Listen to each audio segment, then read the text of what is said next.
നമസ്കാരം. Sreenarayana Guru open university first semester MA sociology ക്ലാസ്സിലേക്ക് പ്രിയ വിദ്യാർത്ഥികൾക്ക് സ്വാഗതം. നമ്മൾ ഇന്ന് പ്രോജക്ട് പ്ലാനിംഗ് ആൻഡ് മാനേജ്മെന്റ് എന്ന പേപ്പറിലെ ഫസ്റ്റ് ബ്ലോക്കിലെ 3rd യൂണിറ്റ് ആണ് ഡിസ്കസ് ചെയ്യുന്നത്. ഇവിടെ നമ്മൾ പഠിക്കുന്നത് project work plan and time frame എന്ന ഒരു ടോപ്പിക്കാണ്. വളരെ ഇമ്പോർട്ടന്റ് ആയിട്ടുള്ള ഒരു ടോപ്പിക്കാണ്. പ്രോജക്ട് പ്ലാനിങ് എന്നാണ് ഈ ഒരു ബ്ലോക്കിന്റെ പേര്, അല്ലെ?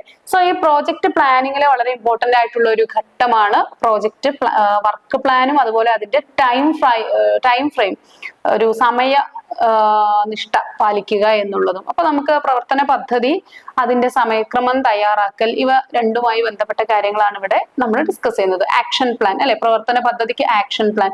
അപ്പൊ നിങ്ങൾ ശ്രദ്ധിക്കേണ്ടത്, ഈ റിസർച്ച് എന്ന പേപ്പർ വരുന്നുണ്ട്, അതുപോലെ പ്രോജക്റ്റ് എന്ന പേപ്പറൊക്കെ വരുന്നുണ്ട്. അപ്പൊ ഇതില് എല്ലാ വാക്കുകളും നിങ്ങൾ മലയാളവൽക്കരിച്ച് പറയാൻ ശ്രമിക്കുമ്പോൾ അത് നിങ്ങൾക്ക് കൂടുതൽ, ഇപ്പൊ പ്രവർത്തന പദ്ധതി എന്നൊരു പദം അത് നിങ്ങൾക്ക് പ്രയാസം സൃഷ്ടിക്കും. അതിനേക്കാളും എനിക്ക് തോന്നുന്നു ആക്ഷൻ പ്ലാൻ എന്ന് പറയുമ്പോൾ കുറച്ചും കൂടി ഈസി ആയിരിക്കും, അല്ലെ? അപ്പൊ അങ്ങനെയുള്ള പദങ്ങൾ തന്നെ ഉപയോഗിച്ചാൽ മതി. അത് നിങ്ങൾ എഴുതുമ്പോൾ അത് ശ്രദ്ധിച്ച് അങ്ങനെ ആ രീതിയിൽ ചെയ്താൽ മതിയാകും. അപ്പൊ ഒരു പ്രോജക്റ്റ് വിജയകരമായിട്ട് നടപ്പിൽ വരുത്തുമ്പോൾ അതിനുള്ള വിശദമായിട്ടുള്ള ഒരു മാർഗരേഖ ആണ് ഈ യഥാർത്ഥത്തിൽ ഈ ആക്ഷൻ പ്ലാൻ എന്നതുകൊണ്ട് അർത്ഥമാക്കുന്നത്. പ്രൊജക്ട് കൃത്യമായിട്ട് സക്സസ്ഫുൾ ആയിട്ട് നിർവഹിക്കുന്നതിന് വേണ്ടിയിട്ടുള്ള ഒരു ആക്ഷൻ പ്ലാനിനെ നമുക്ക് ഈ പറയുന്ന പ്രവർത്തന പദ്ധതി അല്ലെങ്കിൽ ആക്ഷൻ പ്ലാൻ എന്ന് പറയാം. ഇതിൽ പ്രധാനപ്പെട്ട പ്രവർത്തനങ്ങൾ, അതിന്റെ ഉത്തരവാദിത്വം, അതിന്റെ സമയം, ആവശ്യമായിട്ടുള്ള റിസോഴ്സ്, ഇതൊക്കെയാണ് ഇവിടെ നമ്മൾ കൃത്യമായിട്ട് വിലയിരുത്തേണ്ടതായിട്ട് വരുന്നത്. ഇനി ഈ പറയുന്ന ആക്ഷൻ പ്ലാൻ തയ്യാറാക്കുന്നതിനുള്ള ചില ഘട്ടങ്ങളുണ്ട്, സ്റ്റേജസ് ഉണ്ട്. അതെന്തൊക്കെയാണെന്ന് ഡിസ്കസ് ചെയ്യാം. ഒന്നാമത്തേത് ഡിഫൈൻ ഗോൾസ് ആൻഡ് ഒബ്ജക്റ്റീവ്സ്. നമുക്ക് ഇതിന്റെ ലക്ഷ്യങ്ങൾ നിർവചിക്കുന്ന ഘട്ടമാണ്. ആദ്യത്തെ ഘട്ടത്തിൽ അതാണ് ചെയ്യേണ്ടത്. നമ്മൾ ആ പ്രോജക്റ്റിന്റെ ലക്ഷ്യങ്ങൾ നിർവചിക്കണം. ദെൻ വളരെ സൂക്ഷ്മമായിട്ട് അതിനെ നമ്മൾ വ്യക്തമായിട്ട് പ്രതിപാദിക്കണം. അപ്പൊ അതിന് ഇങ്ങനെയുള്ള ഈ ഘട്ടത്തിൽ നമ്മൾ യൂസ് ചെയ്യുന്ന ഒരു ടൂളാണ് സ്മാർട്ട് സിദ്ധാന്തം, അല്ലെങ്കിൽ specific, measurable, achievable, relevant and time bound. വളരെ എന്താണ്, കൃത്യമായിട്ട് ഈ സ്മാർട്ടിലെ എല്ലാ കാര്യങ്ങളും, ഒരു പ്രോജക്റ്റിന്റെ നടത്തിപ്പുമായി ബന്ധപ്പെട്ട എല്ലാ കാര്യങ്ങളും ഇതിൽ പറയുന്നുണ്ട്, അല്ലെ? സ്പെസിഫിക് ആയിരിക്കണം. S four specific. ഒരു റിസർച്ച് അല്ലെങ്കിൽ ഒരു പ്രോജക്റ്റ് എന്ന് പറയുന്നത് വളരെ സ്പെസിഫിക് ആവണം. ദെൻ അത് മെഷറബിൾ, എം എന്ന് പറയുന്നത് എന്തിനാണ്? മെഷറബിൾ ആണ്. അതിന്റെ വിവിധ ഘട്ടങ്ങളിലുള്ള അതിന്റെ നടത്തിപ്പും അതിന്റെ റിസൾട്ടും അതിന്റെ പ്രോഗ്രസും എല്ലാം തന്നെ നമുക്ക് മെഷറബിൾ ആയിരിക്കണം. ഇനി മറ്റൊന്ന് എ ആണ്. എ എന്ന് പറഞ്ഞാൽ അച്ചീവബിൾ ആയിരിക്കും. നമ്മളൊരു പ്രോജക്റ്റ് ചെയ്യുമ്പോൾ അതിന് ചില ലക്ഷ്യങ്ങൾ ഉണ്ടെന്നൊക്കെ നമ്മൾ പ്രീവിയസ് ക്ലാസ്സിൽ ഡിസ്കസ് ചെയ്തു. അപ്പൊ ആ ലക്ഷ്യം നമുക്ക് അച്ചീവ് ചെയ്യാൻ, നേടാൻ സാധിക്കുന്നതാകണം, അല്ലെ? നമ്മൾ അത് നേരത്തെ ക്ലാസ്സിൽ ഡിസ്കസ് ചെയ്തിട്ടുണ്ട്. ആപ്ലിക്കബിൾ ആണോ എന്നൊക്കെ ചെക്ക് ചെയ്യണോ എന്ന് പറഞ്ഞതുപോലെ അതിന്റെ റിസൾട്ട് അച്ചീവബിൾ ആണോ എന്ന് നോക്കണം. ദെൻ റെലവന്റ് ആവണം, അല്ലെ?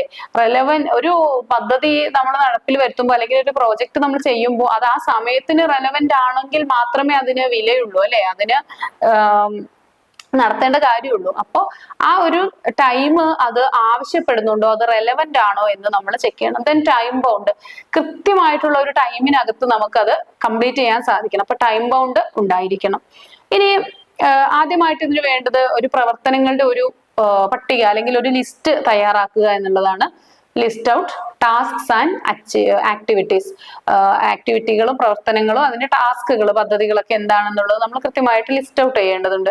അപ്പൊ പ്രോജക്റ്റിൽ ഉൾപ്പെടേണ്ട പ്രധാനപ്പെട്ട ടാസ്കുകൾ എന്തൊക്കെയാണെന്ന് നമ്മൾ കൃത്യമായിട്ട് നിർവചിക്കേണ്ടതായിട്ട് ഉണ്ട് ഈ ഒരു ഘട്ടത്തിൽ. പിന്നെ അതിനെ വിവിധ ഘട്ടങ്ങളായിട്ട്, ഇപ്പൊ ഇന്നതാണ് ടാസ്ക് എന്ന് നമ്മൾ കണ്ടെത്തി കഴിഞ്ഞു. അപ്പൊ അതിനെ വിവിധ ഘട്ടങ്ങളായിട്ട് നമ്മൾ വിഭജിക്കാനായിട്ട് ഉണ്ടാകും. ഇനി ഈ ഒരു പ്രോജക്റ്റ് നടത്തുന്നതിനുള്ള വിഭവങ്ങൾ, ഏറ്റവും അത്യാവശ്യമായിട്ടുള്ള വിഭവങ്ങൾ എന്തൊക്കെയാണെന്ന് കണ്ടെത്തുകയും അത് കൃത്യമായിട്ട് നിർവചിക്കുകയും ചെയ്യണം. അത് അലോക്കേറ്റ് ചെയ്യുകയും വേണം. ഇനി അതിൽ വരുന്ന പ്രതിസന്ധികൾ എന്തൊക്കെയാണെന്ന് മനസ്സിലാക്കണം. അതിന് പരിഹാരങ്ങളും നമ്മൾ തന്നെ നിർദ്ദേശിക്കണം. അപ്പൊ എന്തൊക്കെയാണ് നമ്മൾ എക്സ്പെക്ട് ചെയ്യുന്ന തടസ്സങ്ങൾ, അതിനുള്ള പരിഹാരം. ദെൻ അൺഎക്സ്പെക്റ്റഡ് ആയിട്ട് എന്തെങ്കിലുമൊക്കെ ഇഷ്യൂസ് വന്നാല് അതും കവർ ചെയ്യാൻ നമ്മളെ കൊണ്ട് സാധിക്കണം. അല്ലെങ്കിൽ ഒരു ചെറിയ ഇഷ്യൂവിന്റെ പേരിൽ നമ്മുടെ പ്രോജക്റ്റ് പകുതിയിൽ നിന്ന് പോകുന്ന സാഹചര്യം ഉണ്ടാകരുത്. അപ്പൊ ആകസ്മികമായിട്ടൊരു ഇഷ്യൂ വന്നാൽ അതിനെ നമുക്ക് കവർ ചെയ്യാൻ ഉള്ള സാമ്പത്തികമായിട്ടാണെങ്കിൽ അങ്ങനെ, അല്ലെങ്കിൽ മാൻ പവർ കൊണ്ടാണെങ്കിൽ അങ്ങനെ അത് കവർ ചെയ്യാൻ നമ്മളെ കൊണ്ട് സാധിക്കണം. ദെൻ അസൈനിങ് റെസ്പോൺസിബിലിറ്റീസ് ആണ് മറ്റൊന്ന്. അതായത് ഉത്തരവാദിത്തങ്ങൾ അസൈൻ ചെയ്ത് കൊടുക്കുക, ചുമതലകളൊക്കെ നിശ്ചയിക്കുക. അപ്പൊ ആരൊക്കെ ഏതൊക്കെ പ്രവർത്തനങ്ങൾക്ക് ഉത്തരവാദിത്തപ്പെട്ടിരിക്കുന്നു എന്നതിനെ കുറിച്ച് നമുക്ക് കൃത്യമായിട്ട്, അല്ലെങ്കിൽ ഓരോ ടീം മെമ്പേഴ്സിനും എന്തൊക്കെ റോളാണ് ഉള്ളത് എന്നതിനെ കുറിച്ച് നമുക്ക് ധാരണ വേണം. ഇനി ഒരു സൂപ്പർവൈസ് ചെയ്യാനും അതുപോലെ അതിന്റെ ഒരു മോണിറ്ററിംഗ് പ്ലാൻ ഒക്കെ നമുക്ക് കൃത്യമായിട്ട് ഉണ്ടാകണം. ഇനി ഇതിന്റെ ഓരോ പെർഫോമൻസ് കൃത്യമായിട്ട് അസസ് ചെയ്യുകയും അത് റിപ്പോർട്ട് ചെയ്യുകയും വേണം. പ്രവർത്തനങ്ങളൊക്കെ സമയബന്ധിതമായിട്ട് പൂർത്തിയാകുന്നുണ്ടോ, അതുപോലെ തന്നെ ഒരു റെഗുലർ ആയിട്ട് റിവ്യൂസ്, ഇന്റർവ്യൂസ്, പ്രോഗ്രസ്, ഇതിനെ കുറിച്ചൊക്കെ നമുക്ക് കൃത്യമായിട്ട് അത് സ്റ്റേറ്റ് ചെയ്ത് പോകണം. കൃത്യമായിട്ട് അവിടെ റിപ്പോർട്ട് ചെയ്തിട്ട് പോകണം. ഇനി എന്തെങ്കിലുമൊക്കെ മിസ്റ്റേക്സ് വന്നാൽ, തെറ്റുകൾ വന്നാൽ അത് കൃത്യസമയത്ത് റാറ്റിഫൈ ചെയ്യാനും ഉള്ള സാഹചര്യം അവിടെ ഉണ്ടായിരിക്കണം. അപ്പൊ ഇങ്ങനെയുള്ള കൃത്യമായിട്ടുള്ള ഘട്ടങ്ങളിലൂടെ കടന്നു പോകുമ്പോഴാണ് വളരെ എഫക്റ്റീവ് ആയിട്ടുള്ള ഒരു പ്രോജക്റ്റ് നമുക്ക് പ്രിപ്പയർ ചെയ്യാനായിട്ട് സാധിക്കുക. ഇനി നമുക്ക് സമയ ക്രമീകരണം, ടൈം ബൗണ്ട് വളരെ ഇമ്പോർട്ടന്റ് ആണ് നമ്മൾ പറഞ്ഞു. ഇനി അതിന് ഉള്ള ചില ഘട്ടങ്ങൾ നമുക്കൊന്ന് പരിശോധിക്കാം. ഒന്നാമത്തേത് പ്രയോറിറ്റൈസേഷൻ ഓഫ് ടാസ്ക് ആണ്. അതായത് പ്രവർത്തനങ്ങളെ മുൻഗണന അനുസൃതമായിട്ട് ഏതാണ് ആദ്യം ചെയ്യേണ്ടത് എന്ന് കൃത്യമായിട്ട് നിശ്ചയിച്ചിട്ട് വേണം ചെയ്യാൻ. അതുപോലെ ഇമ്മീഡിയറ്റ് ആയിട്ട് ചെയ്യേണ്ട കാര്യങ്ങളുണ്ടെങ്കിൽ അത് ആദ്യം ചെയ്യണം, അല്ലെ? ദെൻ ഏറ്റവും ക്രിട്ടിക്കൽ ആയിട്ട് ചെയ്യേണ്ട കാര്യങ്ങളാണെങ്കിൽ അങ്ങനെ. ഈ മൈനർ ഇമ്പോർട്ടൻസേ ഉള്ളെങ്കിൽ, മൈനർ ടാസ്കുകളൊക്കെ ആണെങ്കിൽ അതിന് പിന്നെ. അപ്പോൾ അങ്ങനെയുള്ള ക്രിട്ടിക്കൽ പാത്ത് മെത്തേഡ് എന്നാണ് അതിനെ പറയുക. CPM എന്ന് പറയും. ക്രിട്ടിക്കൽ പാത്ത് മെത്തേഡ് ഒക്കെ കൃത്യമായിട്ട് ഫോളോ ചെയ്യണം. സമയപരിധി നിശ്ചയിക്കണം. ഇത്ര സമയത്തിനുള്ളിൽ ഈ പ്രോജക്റ്റ് കംപ്ലീറ്റ് ചെയ്യണം. അത് അതിനകത്ത് തന്നെ കംപ്ലീറ്റ് ചെയ്തിരിക്കണം. അതല്ലെങ്കിൽ പിന്നെ അതിന് റെലവൻസ് ഒന്നും ഇല്ലാതെ പോകും. അപ്പോൾ ഇതാണ്. ഇനി ഈ പ്രവർത്തനങ്ങളുടെ ആ ഒരു വിജയം അതിനെ നമുക്ക് ട്രാക്ക് ചെയ്യാൻ സാധിക്കണം, അല്ലെ? എത്രത്തോളം നേടി, അതിന്റെ പ്രോഗ്രസ് എന്താണെന്ന് നമുക്ക് അറിയാനും അതിന്റെ പെർഫോമൻസ് വിലയിരുത്താനും ഒക്കെ സാധിക്കണം. ഇപ്പൊ സ്പഷ്ടമായിട്ടുള്ള ലക്ഷ്യങ്ങൾ ഉണ്ടാവുകയും കൃത്യമായ ഒരു ടീം വർക്ക് ഉണ്ടാവുകയും ഒക്കെ ചെയ്യുമ്പോഴാണ് നമുക്ക് ഈ രീതിയിൽ അതിന്റെ കൃത്യമായിട്ടുള്ള റിസൾട്ടുകൾ അനലൈസ് ചെയ്യാനും ഒക്കെ സാധിക്കുകയുള്ളൂ. ഇനി ഇതിൽ ഉപയോഗിക്കുന്ന ഈ പ്രോജക്റ്റ് മാനേജ്മെന്റിന് ഉപയോഗിക്കുന്ന ചില ടാസ്കുകൾ, അതുപോലെ തന്നെ ചില മെത്തേഡ്സും ടെക്നിക്സും ഒക്കെ ഉണ്ട്. ഒന്നാമത്തെ അത് കൃത്യമായിട്ട് ആസൂത്രണം നടത്തണം, നിരീക്ഷിക്കണം. അതുപോലെ അതിന്റെ പല കാര്യങ്ങളും കൺട്രോൾ ചെയ്യേണ്ടതായിട്ടുണ്ടാവും. ടൈം ലാപ്സ് കൺട്രോൾ ചെയ്യേണ്ടതായിട്ട് വരും. അതുപോലെ പണം, അല്ലെ, ബഡ്ജറ്റ് നമുക്ക് കൺട്രോൾ ചെയ്യേണ്ടതായിട്ടൊക്കെ വരും. ഇനി പ്രോജക്റ്റ് മാനേജ്മെന്റിന്റെ പ്രധാനപ്പെട്ട രീതികള്, മെത്തേഡ്സ് എന്തൊക്കെയാണെന്ന് നോക്കാം. അതിൽ പറയുന്നത്, ഇനി ഇതുവരെ പറഞ്ഞ കാര്യങ്ങളൊക്കെ നിങ്ങൾക്ക് നിങ്ങളുടെ ഒരു ധാരണ വെച്ച് ചെയ്യാവുന്ന കാര്യങ്ങളാണ്. ഇനി നമ്മൾ ചില ടെക്നിക്കൽ ടേംസ് പഠിക്കുകയാണ്. ഒന്നാമത്തേത് വാട്ടർഫോൾ മോഡലാണ്. വാട്ടർഫോൾ മോഡൽ എന്ന് പറഞ്ഞാല് ഈ പ്രോജക്റ്റ് ഘട്ടം ഘട്ടമായി മുന്നോട്ട് പോകുന്ന, ഒരു ലീനിയർ ആയിട്ട് മുന്നോട്ട് പോകുന്ന ഒരു ഘട്ടമാണ്. ഒരു ഘട്ടം പൂർത്തിയായിട്ട് മാത്രമേ അടുത്ത ഘട്ടത്തിലേക്ക് പോകാൻ സാധിക്കൂ, അല്ലെ? ഇപ്പൊ നമ്മളൊരു ഇന്റർവ്യൂ നടന്നിട്ട് മറ്റൊരു കാര്യത്തിലേക്ക്, അപ്പൊ ഇന്റർവ്യൂ നടത്താൻ സാധിച്ചില്ലെങ്കിൽ അടുത്ത ഘട്ടത്തിലേക്ക് നീങ്ങാൻ കഴിയില്ല. ഇത് കഴിഞ്ഞെങ്കിൽ മാത്രമേ നെക്സ്റ്റ് സ്റ്റേജിലേക്ക് പോകാൻ സാധിക്കൂ. അതാണ് ഈ ഒരു ഘട്ടത്തിന്റെ പ്രത്യേകത, വാട്ടർ ഫോൾ മെത്തേഡിന്റെ പ്രത്യേകത. അപ്പൊ ഇതില് പ്രധാന ഘട്ടങ്ങൾ എന്ന് പറയുന്നത് ആവശ്യങ്ങൾ നിർവചിക്കുക എന്ന് വെച്ചാൽ റിക്വയർമെന്റ് അനാലിസിസ് ആണ്. മറ്റൊന്ന് അതിന്റെ ഡിസൈൻ തയ്യാറാക്കുക, ഒരു രൂപരേഖ തയ്യാറാക്കുക. മറ്റൊന്ന് ഇംപ്ലിമെന്റേഷൻ ആണ്. ഇംപ്ലിമെന്റേഷൻ കഴിഞ്ഞാൽ അതിന്റെ ഒരു ടെസ്റ്റിംഗ് നടത്തണം. ടെസ്റ്റിംഗ് കഴിഞ്ഞിട്ട് പിന്നെ അതുപോലെ ഒരു ഡിപ്ലോയ്മെന്റ്, അതിനെ വിന്യസിക്കണം.